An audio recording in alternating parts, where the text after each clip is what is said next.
Danny Miller, the trainer of Romakaka. And how has Romakaka been doing? I know she's getting her shoes on right now. And what is she like? Is she easygoing, or what's her personality like? She's got a personality all her own. She can be stubborn. She's just, but mostly she's real nice to be around. You know, she's a sweetheart. But she's got her little quirks, you know. But she's nice.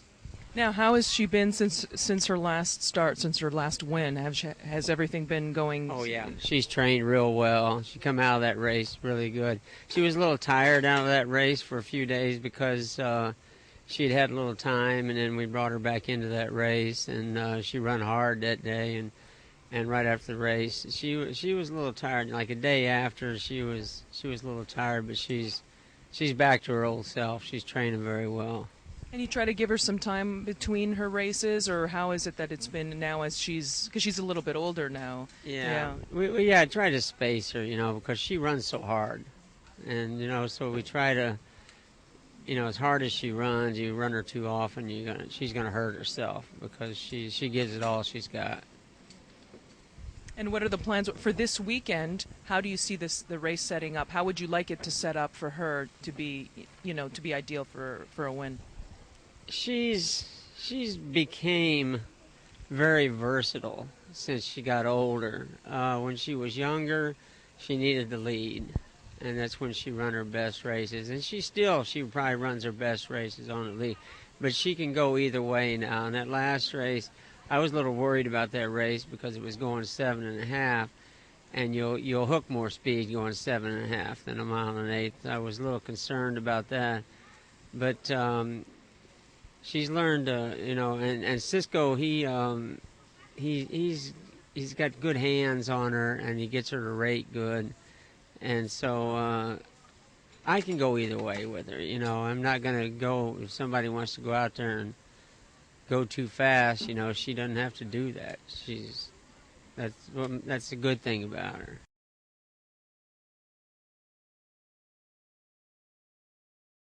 So with trainer Nick Gonzalez, the trainer of Huai, who won the Filly and Mare Turf last year.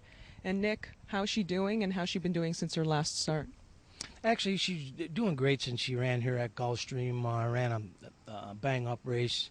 You know, that filly that beat her, Romakaka, is obviously going to be the horse to beat this weekend here, too, again. But, you know, our filly's doing real well.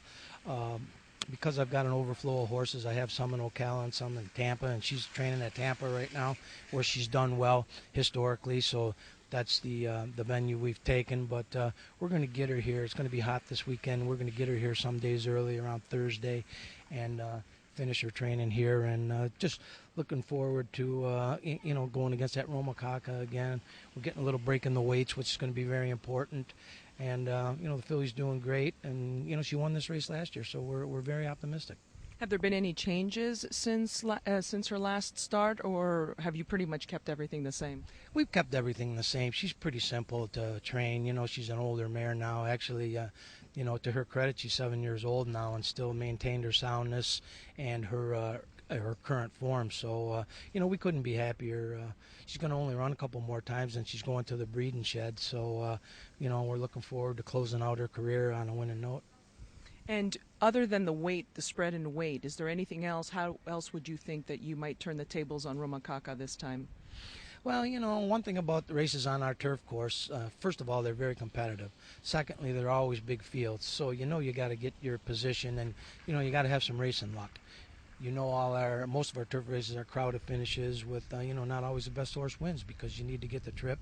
You know, you need to get your lane, and, you know, you got to have things go the right way, along with having one of the better horses in the race. We think we've got one of the better horses in the race, and like I say, you know, once they get in the gate and it's up to the rider, they gotta figure it out for themselves. With trainer Mike Baker, who's going to run Bernie the Maestro this weekend. And Mike, where are we going to run Bernie the Maestro? Could be the turf, could be the classic, could be the sprint.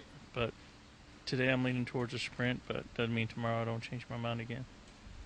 He's such a versatile horse, obviously, to have that many options with him. But what makes you why are you leaning towards the sprint?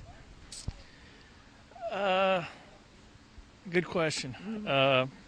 6 furlongs not his best distance, but it looks like a race I feel like give him his best chance to win. Early in his career, he was a stakes winner on the turf, and I think he'll stretch out. And I'd rather be the controlling speed where the 6 furlongs. Not so sure I will be. How did he come out of his last race? Yeah, super. Horse is doing absolutely dynamite. And training? Yeah, work's been great. Weight's been good. Very pleased with him. Have you switched anything up since his last start, or? Just trying not to mess him up. His last race was impressive. The one before that was impressive. So just trying to get in a holding pattern. And what do you think for this weekend? What is the best strategy? I guess it all depends on where you're going to go, which race you're going to go into as well, which will give him the best opportunity to win. Really, we just let him do. He's a funny horse. You just let him do his own thing, and he'll take care of the rest. For later on this year, I'm not sure if you have anything specifically earmarked, but is there a certain path that you want to see him go down if everything, he comes out okay out of this race? Not really. He has so much eligibility, being a Florida bred, and then also being starter allowance eligible. We got plenty of options with him. He can dirt, he can turf, short, long, it doesn't matter.